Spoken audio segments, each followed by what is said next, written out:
We repeat, this is not a warning. We repeat, this is not a warning. Holy shit, Nelson Aguilar just dropped another pass. This is not a warning. This is not a warning. Here at Gate City Sports Channel, we have just learned that the Philadelphia Eagles might be interested in trading for a wide receiver. All right, y'all. How y'all doing? Steve Hyder, Gate City Sports Channel. Can you take a guess of what our topic's going to be today? You guessed it. We're going to talk about, are the Philadelphia Eagles really interested in trading for a wide receiver? Who's available? What are the names that are being thrown out there? And could there be some alternative solutions to this problem? All right, y'all. Let's get to the topic. The way to catch it all, remember where it's going to be and then just, look all the way in. Carson. Oh, God. The ceiling's falling. Someone send help. None of our receivers can make a play on the damn ball. Oh, season's over. Whoa. Oh, wait a minute. We're not Dallas Cowboy fans. We don't think the whole fucking ceiling's falling in just because we have a slight personnel issue. No. We're Eagle fans. We're a rational fan base. We try to find ways to resolve the issues instead of just going into straight panic mode. Jesus Christ, does anyone have a Xanax? We're about to have a damn heart attack. All right, y'all. So, rumors have been floating out there. I heard this through Philly 500, to be honest with you first. He was the first content creator I heard that was addressing this. So, hey, so I Philly 500 is one of the goats out there for reporting, especially for us Eagle content creators. He's one of the main ones. He kind of said something and it blew my mind because I kind of consider myself to be a guy that really stays up to what's going on. And he caught me by surprise on that one. I hadn't really commented because I was like, damn, I need to look into this. Philly 500 started saying, I think it was like late last week, that, hey, look, wink, wink, the Eagles might be actually in the market for a wide receiver more so than a corner. Not saying that the Eagles wouldn't address the corner position, but the blockbuster move may not be at the corner position. It might actually be at the wide receiver position. And that's definitely an intriguing way of trying to resolve some of the woes we're having as a team.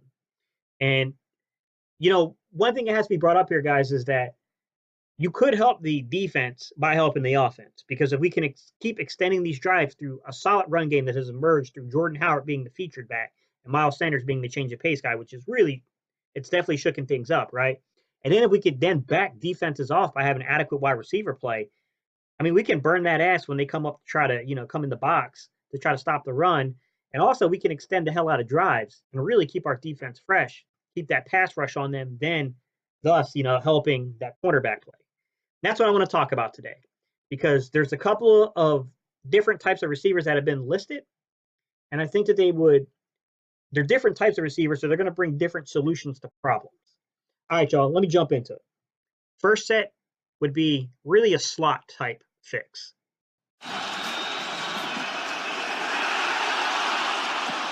Flacco will take a shot, got a man. All right. Solve or fix number one, Emmanuel Sanders, Denver Broncos. First off, let me shout out where I got that clip from. That was E-Ball Productions. I generally try to look around and find the clips, and he had the best clip I thought that illustrated what Emmanuel Sanders could bring to the Eagles.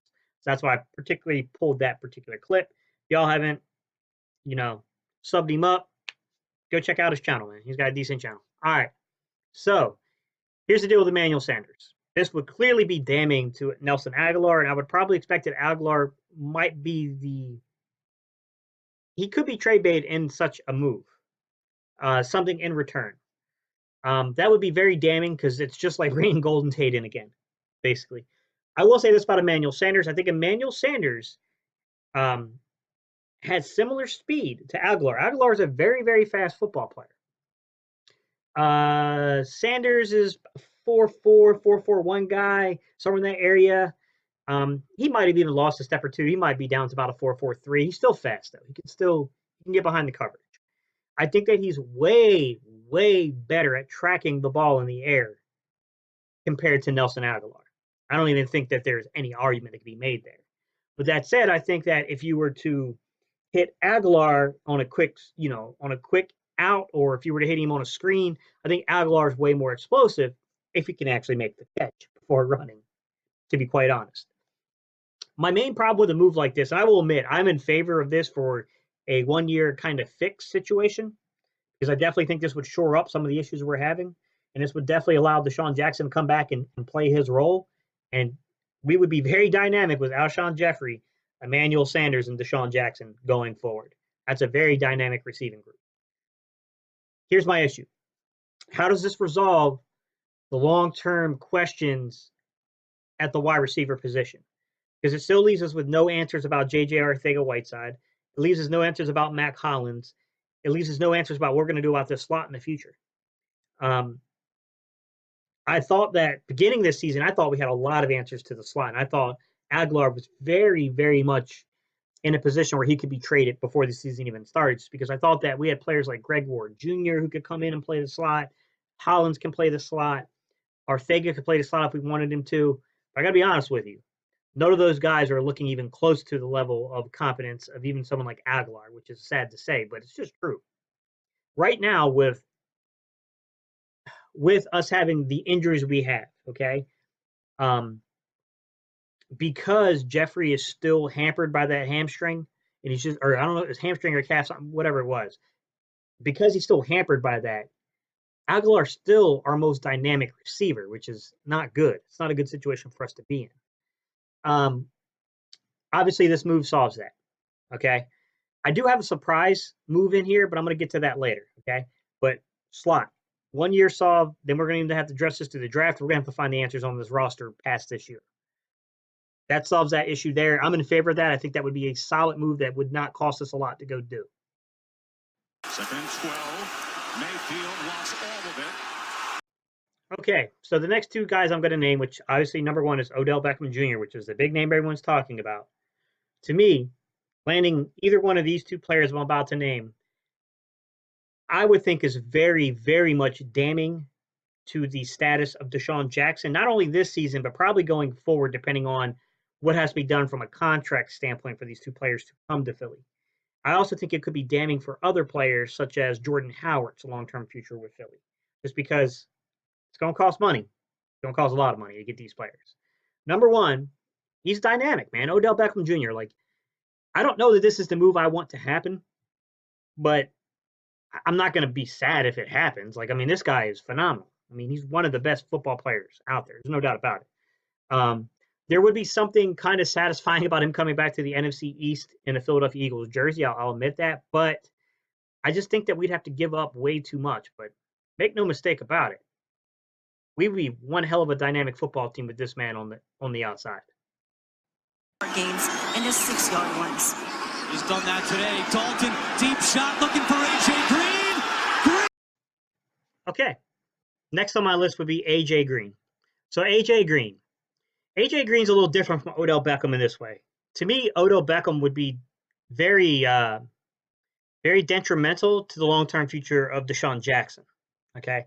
These are not similar guys, but similar in a way.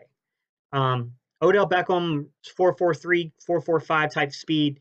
He's a quick guy. He can stretch the field. He's that Deshaun Jackson type role. However, where Deshaun Jackson is elite level speed, and Deshaun Jackson is way better at tracking the football than even Odell Beckham Jr. is. The difference is Odell Beckham Jr.'s catch radius is, I don't know if there's any other football player in the league that has the catch radius of OBJ. That guy's catch radius is like just throw it anywhere near him, pretty much. And he has speed to stretch the field. A.J. Green, on the other hand, is more of an Alshon Jeffrey type. To me, it would make me question how the Eagles would be designing this team going forward. Because I don't think A.J. Green and OBJ are one-year rental type bodies. Eagles could work it out that way. I don't know. It just doesn't seem that way to me personally. So what would that leave the status of a player like Alshon Jeffrey, who's a very similar body style and football player? They're very similar. There's not a whole lot of difference between these two players. Yeah, for the short term, Jesus, having Jeffrey on one side and A.J. Green on the other, even with Aguilar in the slot, or when Jackson comes back, moving Jackson to the slot and out to the outside from time to time, and moving players in and out of that slot position, like, dude, it would be ridiculous. But I do think that you sign A.J. Green, you sign Odell Beckham Jr., I don't think Deshaun Jackson's coming back this year. I think it would be a very, very unlikely scenario that he would come back. I think these would be a huge signal that the Eagles are really worried about his health for the season. Sam Darnold with time, looking deep downfield into the end zone. More receivers, I'm just going to lump them into one here, guys. I think these are much more cost-effective options. I don't think that they would spell doom and gloom for Deshaun Jackson's long-term future with the Eagles, nor do I think it means that Deshaun Jackson wouldn't come back to the season if he signed guys like this or trade for guys like this. And those two guys would be Devontae Parker and Robbie Anderson. Devontae Parker and Robbie Anderson have good speed. I will say this, Devontae Parker's a little bigger, a little more prototypical for a 6'3 guy, about 6'3", 210-ish. Runs a 4.45. I mean, he's got enough speed to stretch the field. But I will say this, Devontae Parker is probably a little bigger name of a player than like a Robbie Anderson. But Robbie Anderson has speed that you don't find in 6'3" wide receivers. Robbie Anderson is close to the speed of Deshaun Jackson. We wouldn't be giving up very much in the speed department. Now, can Robbie Anderson track the football like Deshaun Jackson? That I don't think so, but he's a much taller and bigger guy, so he can go up over defenders downfield. There have been some knocks on Robbie Anderson, though, just to kind of temper expectations a little bit, guys. They've knocked the size of his hands a little bit and things like that, saying that for a 6'3" guy, number one, he's a little underweight at 190-ish. And then number two, his hand size isn't ideal for a guy of that height and stature. That said, this guy runs a 4.3, 4.40. That's lightning fast. It's Deshaun Jackson type speed fast. Now, is that Deshaun Jackson in his prime fast? No. That's Deshaun Jackson current speed type fast. I think these two would – I'm not opposed to signing Robbie Anderson. I think Robbie Anderson in particular makes a lot of sense as like a solution that could even stick around depending on the type of talent this kid shows. And I don't think he's going to cost nearly as much. And I think he has that deep speed. He has that nightmarish height, profile for a defender. The issue with Robbie Anderson is getting jammed up at the front, getting off of those press releases. Same thing with Devontae Parker. That was kind of a knock on him is can he beat press? You know what? There are ways of getting around press. You can motion a guy to get him around press. It's not a big deal. To me, I'd rather have to worry about him getting off a press, but knowing that he can stretch the field. You get what I mean? These are two options. These are two valid options. These are two guys I can see, Howie Roseman making a deal for. Lower end tier guys, these are not the names of Odell Beckham or AJ Green. They're not even the name of, I would say, even Emmanuel Sanders. But obviously, these are outside threats. Now, there is one outside the box proposal I have. Okay? Just stick with me. What if we don't address the wide receiver position and expect Deshaun Jackson to come back, but instead we address the tight end position? There's a recent name I think could help us and a veteran player. What if we went out and signed Ben Watson from the the former Patriot Ben Watson? Listen, 6'3", 6'4", 250, 255 pounds. Like, we've been looking for that third tight end. If he's willing to come in and play a third tight end role with us and get significant minutes, and we can ensure ourselves that we're going to always be able to be in the 12-man personnel when we want to, man, I think he helps a lot. Does he stretch the field? No, not really. But this is a guy that can definitely come in and play the slot as a tight end. He can be a split end type tight end, and he can make catches. I mean, he can block. I mean, I think it would be a solid signing in its own right there. It doesn't address the issue of stretching the field.